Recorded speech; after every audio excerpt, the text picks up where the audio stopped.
கள்ளக்குறிச்சி மாவட்டம் சின்னசேலம் வட்டம் கூகையூர் கிராமத்தை சார்ந்த சுரேஷ் விமலா தம்பதிகள் திருமணமாகி 4 ஆண்டுகள் குழந்தை பேர் இல்லாம நம்ம சேலத்து மகமாய நம்பிக்கையோட தேடி வந்து 3 அமாவாசை கும்பப்படையில் பிரசாதம் வாங்கி சாப்பிட்டு 3வது மாதம் வாங்கி சாப்பிட்டு அதே மாதமே கருவை தக்க வச்சு அழகான ஆண் குழந்தை ஈண்டெடுத்து தேங்காய்பழ பூமாலை வஸ்திரம் சாத்திட்டு உங்க முன்னாடி சாட்சியாக நின்றுட்டு இருக்காங்க. வேண்டுதல் கடனை செலுத்திட்டு உங்க முன்னாடி சாட்சியா நின்றுட்டு இருக்காங்க. இந்த குழந்தை அங்கத்துல கழுவினி இல்லாம உடல் ஆரோக்கியத்தோட வளர்ந்து கல்வியில சிறந்து விளங்கி அவங்க குடும்பத்தை கட்டி காத்து கரைசித்துன்னு நான் வேண்டிக்கிறேன். இந்த வீடியோ பார்க்கின்ற சேலத்து மகமாய் பக்த கோடி பெருமக்கள் அத்தனை பேரும் வேண்டிக்கங்க.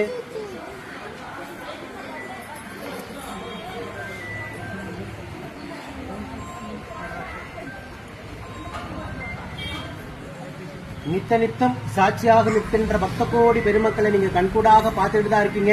இந்த சேலத்து மகமாய்